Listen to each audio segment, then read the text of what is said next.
Welcome to the podcast. I'm Sarah. And I'm Clem, and this is Turns Out We're Gay. Welcome back, everyone.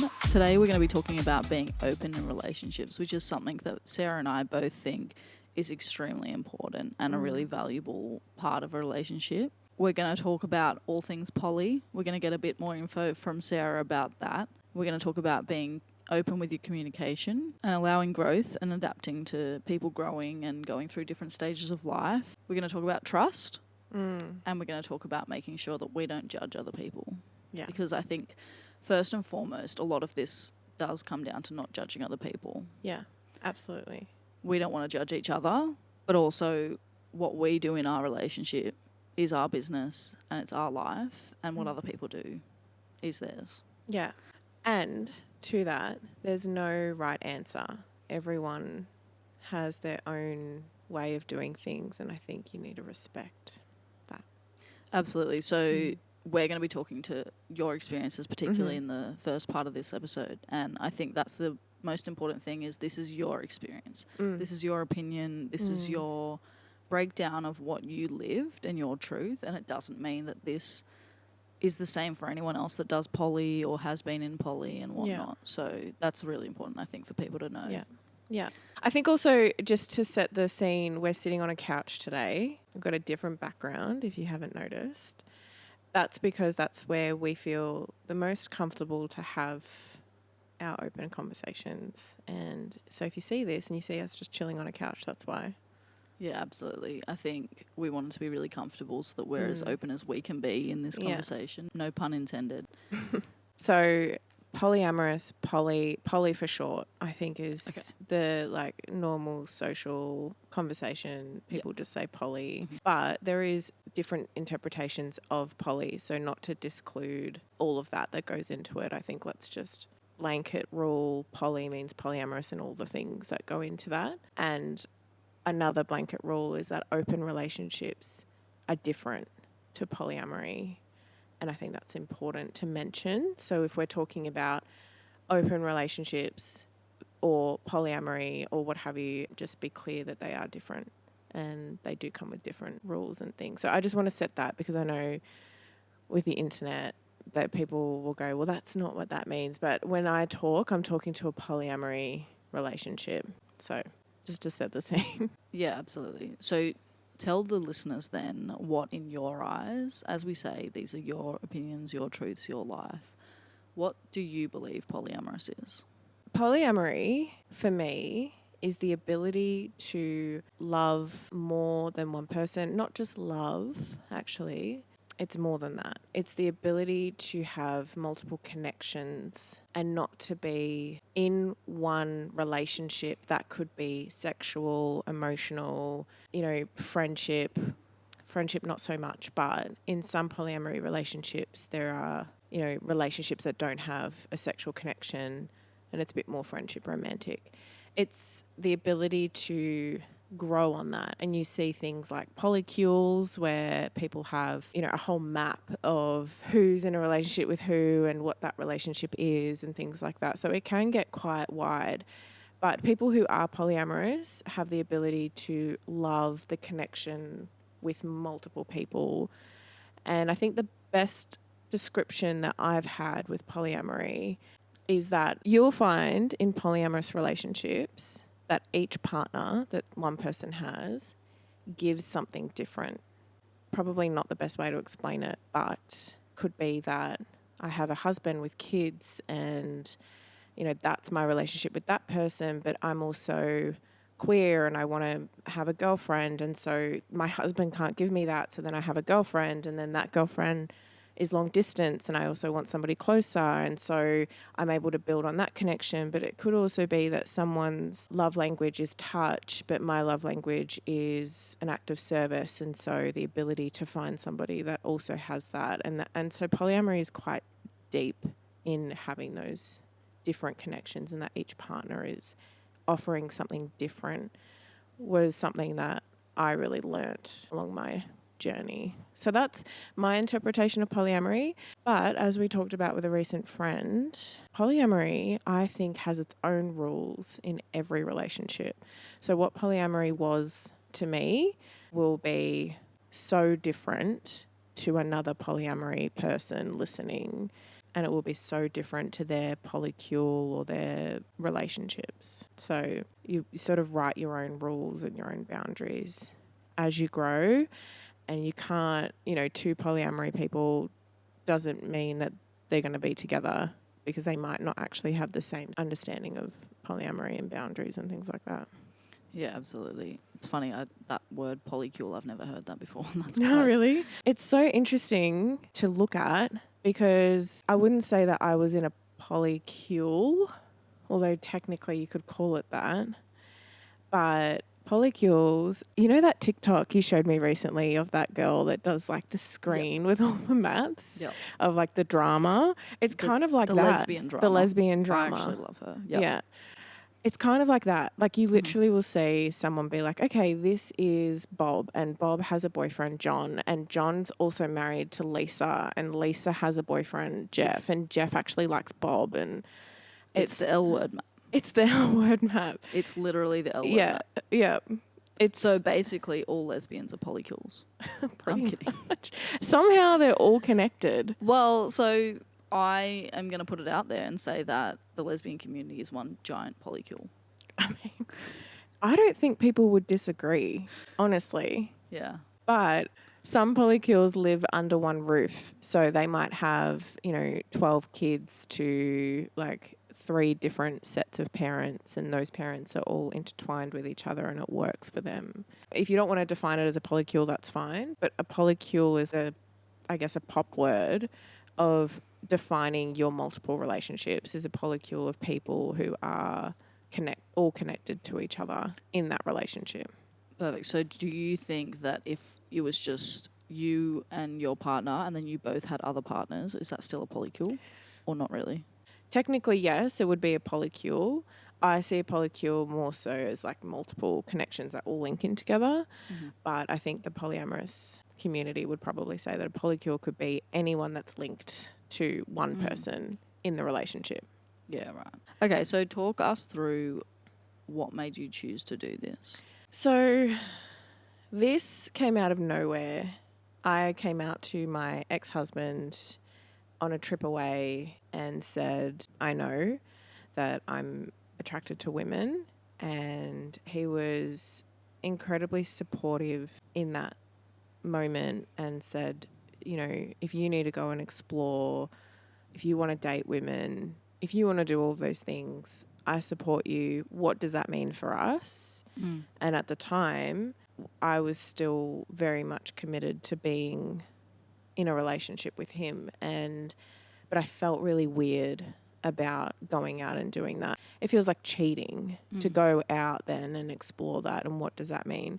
But also at the time, I was really struggling with, am I just like sexually attracted to a woman, or am I emotionally attracted, or can I even be in a relationship with a woman? I don't know. And I was also dealing with internal homophobia still, that shame that I was holding for 20 plus years around the fact that I was in fact a lesbian, and I didn't want to deal with it. So I also didn't want to hurt him either. And I felt like as much as he was supportive, if I was to then go out and do those things, I think that would have really hurt him as much as he'd probably say it wouldn't. I think it would have. And so, we sort of talked about it, and my first experience with a woman, at first, in the first few moments with that person, it was just me and them for like a couple of minutes, and I didn't like it. I felt weird about him not being there and being a part of that. And then once he was a part of that, the emotions that went through me in that moment and like the thoughts were that why should I get to experience this? And I think he should also get to experience these things. And this is where, and we're going to talk about this in a second, I was having so much enjoyment, and I don't mean like sexually, I mean just like in general about having these first experiences. And I was like, why shouldn't I allow him to also have these first experiences? Like, this would be amazing for him to feel confident and loved and all these things. And so I was like, let's try it. Let's just bring him into the situation and see what happens. And we had a lot of fun, not just like sexually, but we actually talked about it later, and I said it was weird. Like, I just didn't want you to miss out, and it felt weird about you missing out, like missing out on the connections and all those things. And so we tried it, and we, over time, figured out what those boundaries were. At first, it was very much just like a, let's just explore. I don't know if people know the term, like a unicorn situation. Or, you know, try and find someone to fit into the relationship, maybe even just as like a friends with benefits situation. That relationship had a lot of problems, as in my relationship with my ex-husband. And upon reflection, polyamory was probably not the best choice. And that's probably not something that I'll go into out of respect for him and his life and his new partner and things like that. But we probably should have never have done it. But in saying that, it taught me a lot. And so it evolved from maybe having a friend to maybe then what would that look like if he dated someone? What would it look like if I dated someone? And it just evolved, and at every step we stopped and communicated and said, how did we feel? How did this affect us? Did this like upset anyone in any way? And it opened up a whole new level of communication, but it also opened up a whole new level of hurt as it grew. And I guess that's how it started, and that's what got me into the polyamory world. And ultimately we ended up dating a couple of people, and again, I won't go into too much detail out of respect for them, but yeah, we did explore the dating side of it, and also explored relationships that weren't necessarily, you know, both of us involved and things like that. And yeah. You mentioned the word unicorn.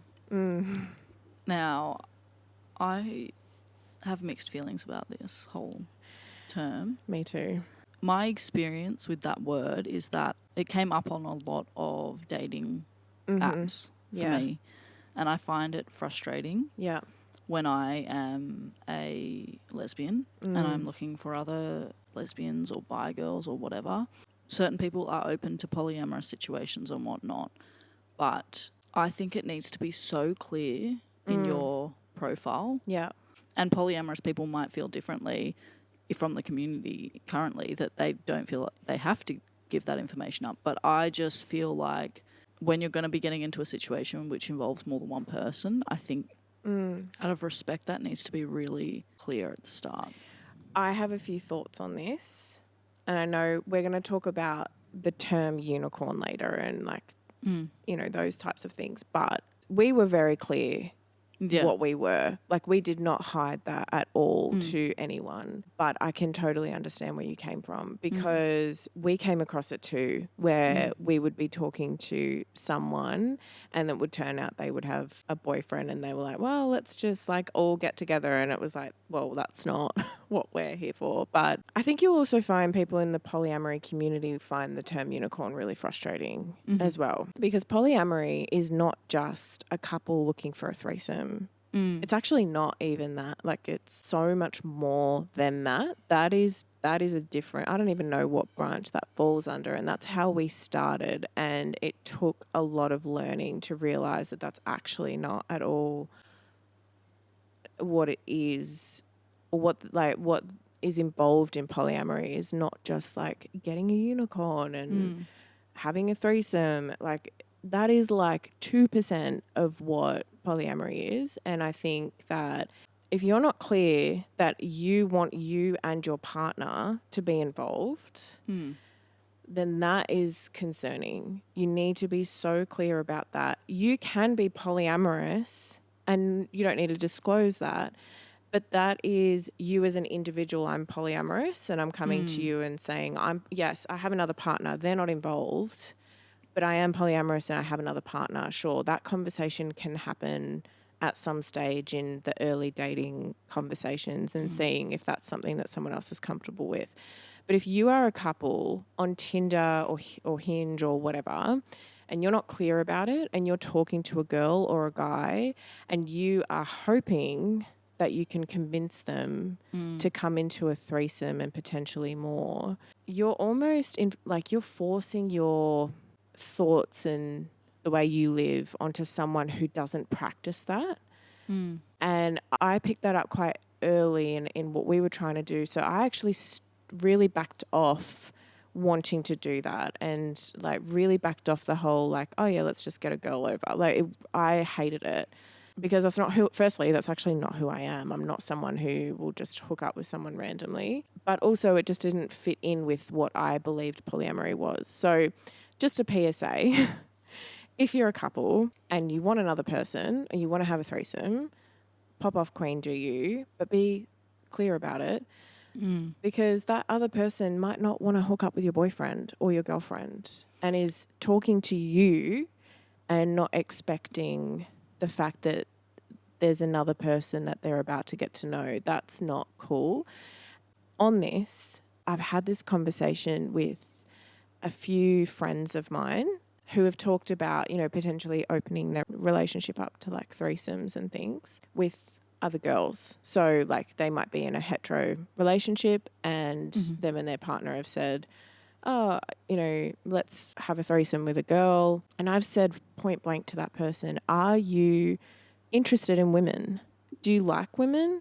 Like, how do you feel about going down on a girl? How do you feel about kissing a girl? How do you feel about having another girl's naked body in your bed with your partner? Like, actually think about it. Yeah. You have to, I believe, in that moment, be either A, at least interested in women, or B, be very comfortable with another woman being in your bed. Whether you touch them or not is a different story, but like your partner's going to, or they're going to expect or want things in that situation. So are you actually interested in that? Are you actually attracted to women? If your partner or you're having a conversation around like, I'd love to see you with another woman, do you actually want that? Because that could be so damaging to you after the fact if you've never done it. And you'd walk away from that situation either with regret or guilt, or I'm not actually queer, or that was a nice experiment but it's made me feel really weird and uncomfortable. Like, actually think about it.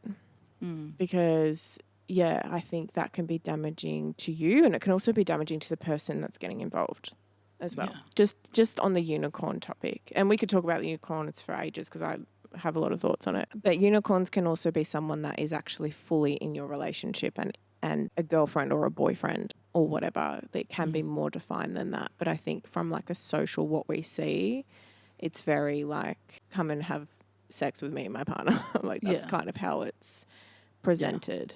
For the most part. Yeah.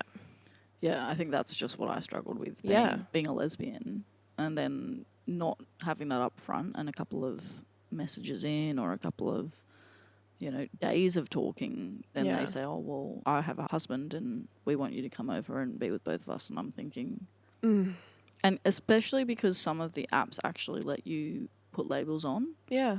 Some of them let you say you're bisexual, you're open, you're poly, you're lesbian or whatnot, and I always had lesbian quite clearly, which for me was a clear sign to be like, I am looking for women and women only. Yeah. So for you to then try and sort of chat and then slowly work your way into being like, oh, by the way, first of all, if I even was open to that, I would never do it with someone that was going to go about it in a sneaky way. Yeah.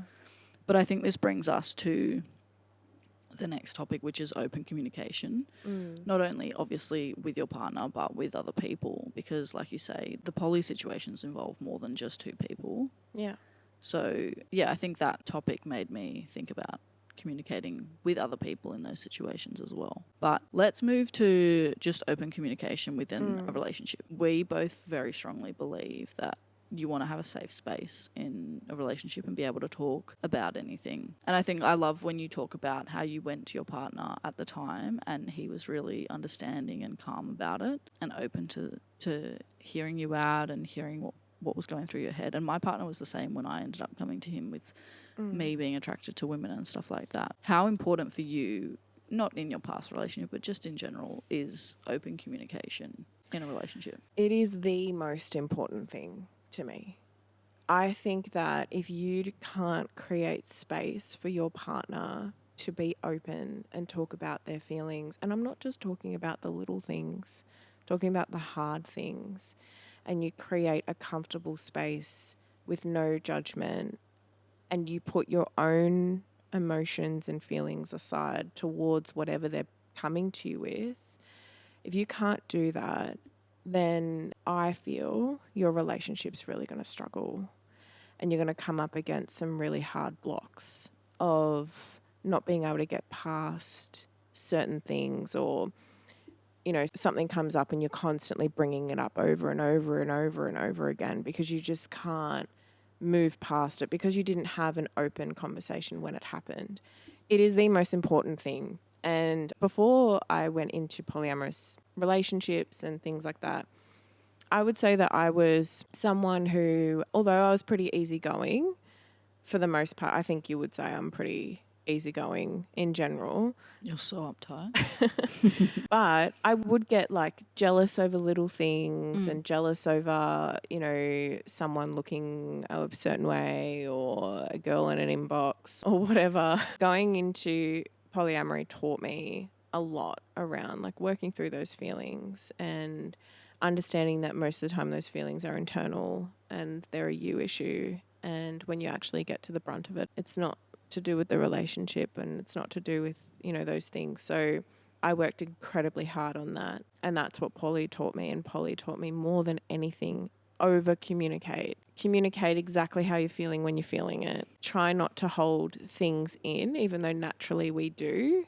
as people and as women. I think we do. But communicate with your partner. You'll be surprised how they respond.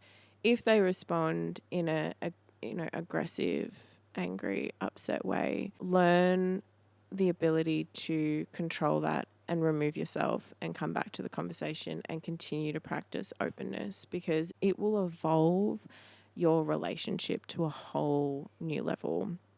And coming into a relationship with you, it was so important to me that we had that. And I think when you first met me, you were kind of like, this is a stitch up. This is a joke.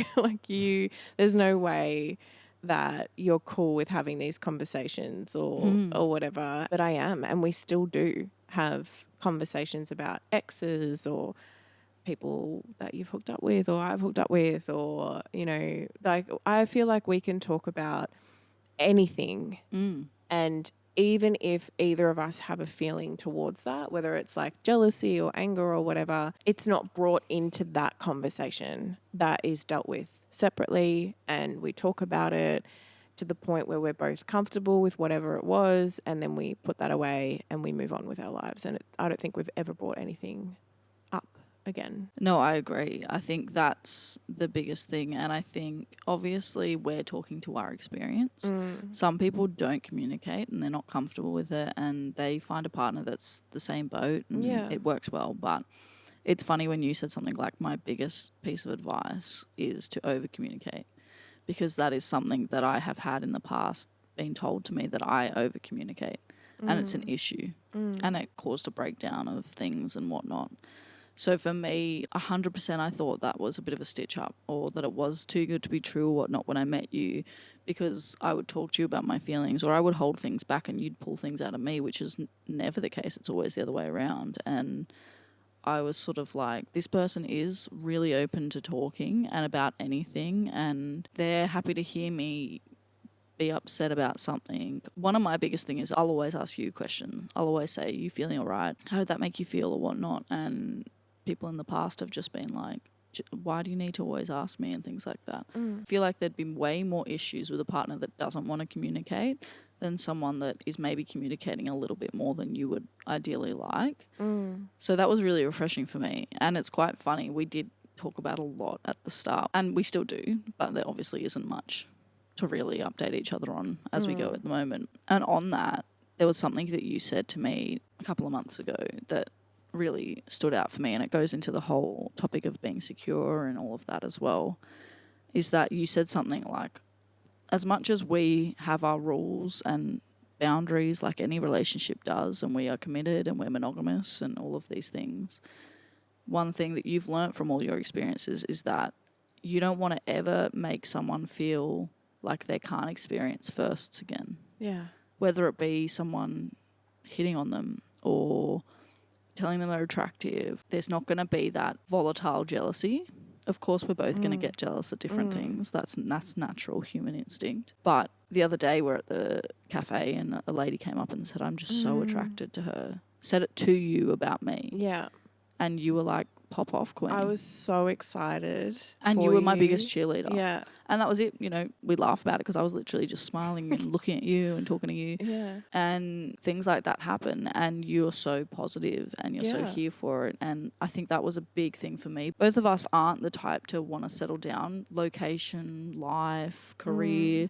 So the idea of everything is set in stone and there's no changing anything about us in life is a scary thought for both of us. And I think the idea that we have is that if either of our perspectives change on anything in this relationship, we are both so open to talking about it and hearing the other person out and having a good conversation about it. So I think that for me was really refreshing to hear. And I think it's not something that's super common in this day and age. I think that if you're practicing monogamy or if you're in a relationship with someone and you're committed to them long term, whatever you want to call that, you have to be willing to allow that person to experience and grow. You have to be willing to allow them to have moments that will excite them and teach them.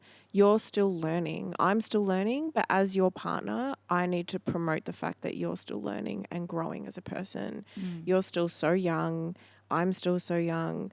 Can you imagine if we set the tone for what we're going to be in 20 years?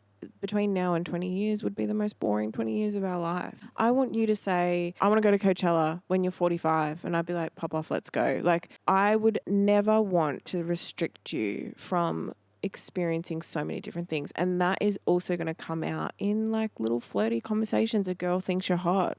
Pop off. Tell my girl how hot she is. Like, she is. I can't be the only one to tell you that. Not that it's not good enough, but it's not. Like, you need to, and I need to hear it from everyone all the time. Like, why not? Why not have that space for someone to be like, wow, your girlfriend is so attractive. I'd be like, yeah, go tell her.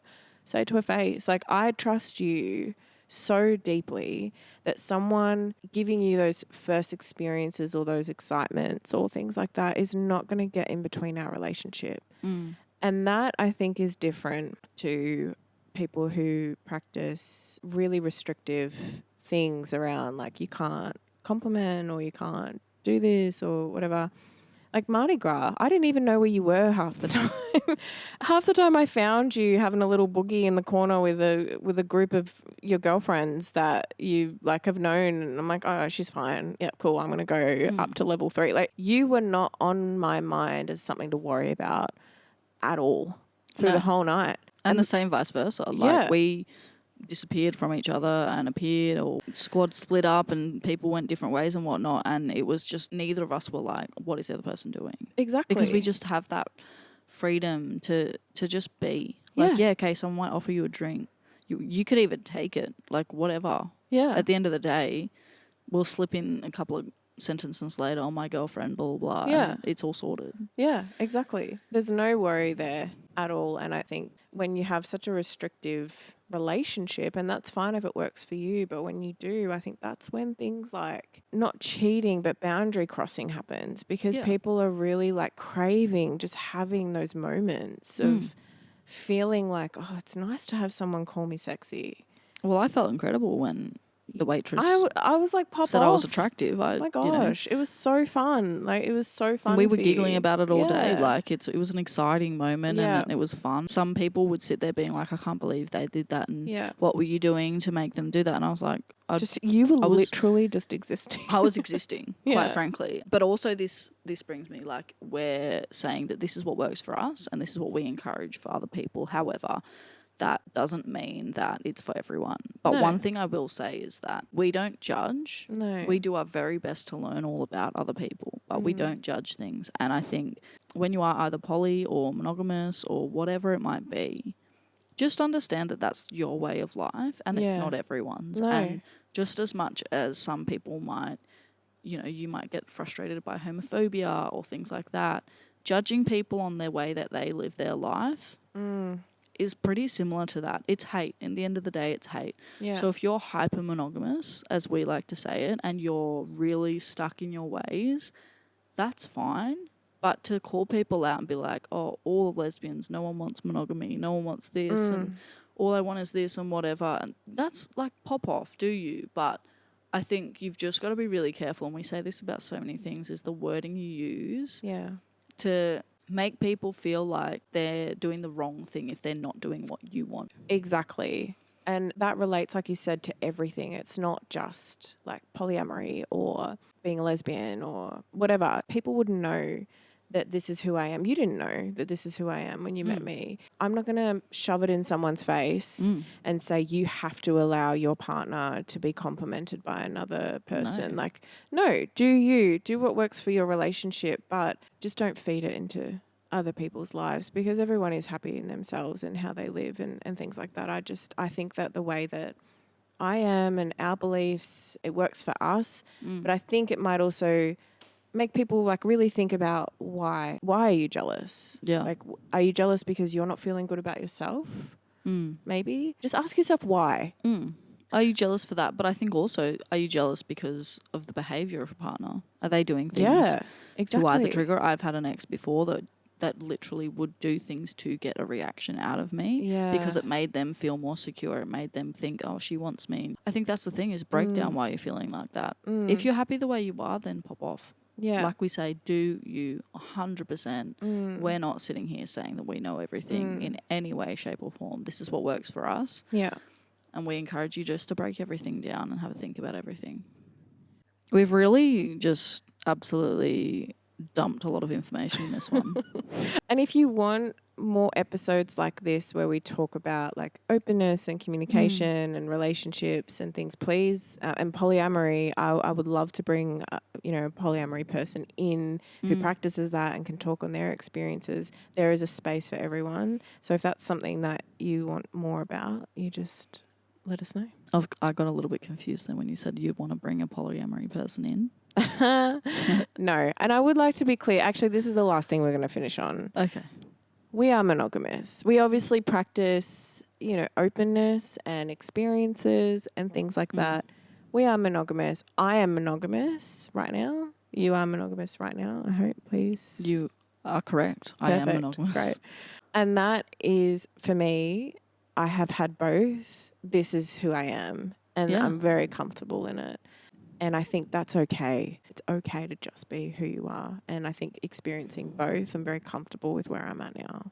Absolutely. And just really be open that other people live their lives differently, and it is not up to you to judge them or to put your opinions on them. Yeah. We like to put our experiences out there to give people a bit more of an idea of different ways of life or how to navigate certain difficulties. But by no means are we trying to say this is how someone should be or this is what you need to do. No, correct. Exactly. Well, thank you so much for listening. Thanks for interviewing me. You're welcome. This was a good one. We hope you enjoyed it as well, and we'll see you on the next one.